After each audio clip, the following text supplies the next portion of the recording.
அதிகாரம் நினைந்தவர் புலம்பல். இந்த தலைவன் களவு வாழ்க்கையில் ஈடுபடும் பொழுது என்னை விட்டு பிரிந்து சென்றதே இல்லை என்று தலைவி கூறுகிறார். அப்படி இருக்கையில் இந்த கற்பு வாழ்க்கை வரும்பொழுது மட்டும் தம்மை விட்டு பிரிந்து செல்கின்றான். அவ்வாறு பிரியும் பொழுது அவளுக்கு ஏற்படும் துன்பத்தின் நிலையை கூறுவதுதான் இந்த நினைந்தவர் புலம்பல். கல்லை அறிந்தினால் மட்டுமே இன்பம் என்பது தோன்றிவிடும். ஆனால் என்னுடைய தலைவன் என்னை விட்டு பிரிந்து சென்று விட்டான் என்று எண்ணினால் கூட அந்த பிரிவிலும் ஒரு இன்பம் இருக்கின்றது. ஏனென்றால் என்னுடைய தலைவன் மீது உண்மையான அன்பை நான் வைத்துக் கொண்டிருக்கின்றேன். அப்படி இந்த தலைவன் என்னை விட்டு பிரிந்து சென்றாலும் அவன் அங்கும் என்னை பற்றி நினைத்துக் கொண்டிருப்பான் என்பதை நினைத்தாலே இன்பம் என்பது தோன்றிவிடுகிறது. இதனைதான் திருவள்ளுவர் உள்ளினும் தீரா பெருமகிழ் செய்தலால் கல்லினும் காமம் இனி எனைத்து ஒன்று இனிதே கான் காமம் தாம் வீழ்வர் நினைப்ப வருவது ஒன்றுமில். விரும்பி இணைந்த தலைவனை நினைத்தால் அவன் நம்மை விட்டு பிரிந்து சென்ற போது கூட அதிலிருந்து வரும் துன்பம் கூட இன்பமாக மாறும். ஏனென்றால் காதல் அவ்வளவு இன்பமானது.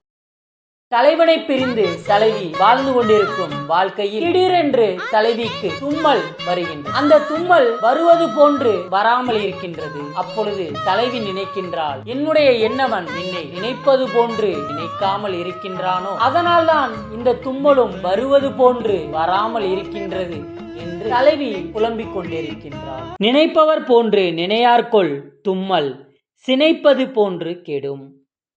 யாமும் உலேம் கொள் அவர் நெஞ்சத்து எம் நெஞ்சத்தோ உலரே அவர். தலைவி தலைவனை நினைத்து புலம்பிக் கொண்டிருக்கின்றாள். என்னவனாய் இருக்கின்ற என்னுடைய தலைவன் என்னுடைய நெஞ்சில் வாழ்ந்து கொண்டிருக்கின்றான். அப்படி இருக்கையில் அவனுடைய காதலியாக அவனுடைய நெஞ்சில் வாழ்ந்து கொண்டிருக்கின்றேனா என்ற ஒரு கேள்வியிலே அவள் புலம்பிக் கொண்டிருக்கின்றாள். தம் நெஞ்சத்து எம்மை கடி கொண்டார் நாணர்கொள் எம் நெஞ்சத்து ஓவா வரல். என்னுடைய தலைவனின் மனதுக்குள்ளே என்னை வரவிடாமல் பாதுகாத்து கொண்டிருக்கும் காவலன் என் மனதுக்குள் மட்டும் அடிக்கடி தலைவன் வந்து கொண்டே போகிறான். இதற்கு தலைவன் வெட்கப்பட மாட்டானா என்று தலைவி கூறுகிறான். மற்ற யான் என் உள்ளேன் மன்னோ அவரோடு யான் உற்ற நாள் உள்ள உள்ளேன். என்னுடைய எண்ணவனுடன் கூடி வாழ்ந்த வாழ்க்கையை நினைத்து கொண்டுதான் நான் இன்னும் வாழ்ந்து கொண்டிருக்கிறேன். அவன் என்னை விட்டு பிரிந்து சென்றாலும் அதனை நினைத்து கொண்டுதான் வாழ்ந்து கொண்டிருக்கிறேனே தவிர இல்லை என்றால் என்னுடைய உயிர் உடலை விட்டு நீங்கியிருக்கும்.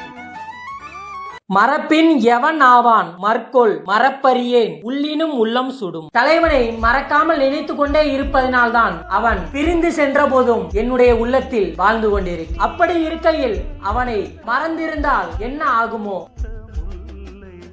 எனைத்து நினைப்பினும் காயர் அனைத்து அன்றோ காதலர் செய்யும் சிறப்பு. என்னுடைய எண்ணவனை நான் நினைத்து கொண்டே இருந்தாலும் என்னுடைய எண்ணவன் இவள் என்ன என்னை பற்றியே நினைத்து கொண்டிருக்கின்றாள் என்று கோபித்துக் கொள்ள மாட்டான். ஏனென்றால் எனக்கு செய்யும் மிகப்பெரிய உதவி அதுதான். நினைத்து கொண்டே இருப்பவள்தான். விளையும் என் இன்னுயிர் வேறு அல்லம் என்பர் அழியின்மை ஆற்ற நினைந்து. களவு வாழ்க்கை ஈடுபட்டிருக்கும் காலகட்டத்தில் என்னுடைய தலைவன் சொன்னான், இருவருக்கும் உயிர் என்பது ஒன்றுதான் என்று சொன்ன தலைவன் கற்பு வாழ்க்கையில் ஈடுபடும் பொழுது இந்த தலைவன் என்னை விட்டு பிரிந்து சென்று விட்டான். பிரிந்த தலைவனை நினைத்து தலைவி என்னுடைய உயிர் கொஞ்சம் கொஞ்சமாக போய்கொண்டிருக்கிறது. அவனை கண்டால்தான் இந்த உயிர் நிலையாக நிற்கும் என்று தலைவி சொல்கின்றான்.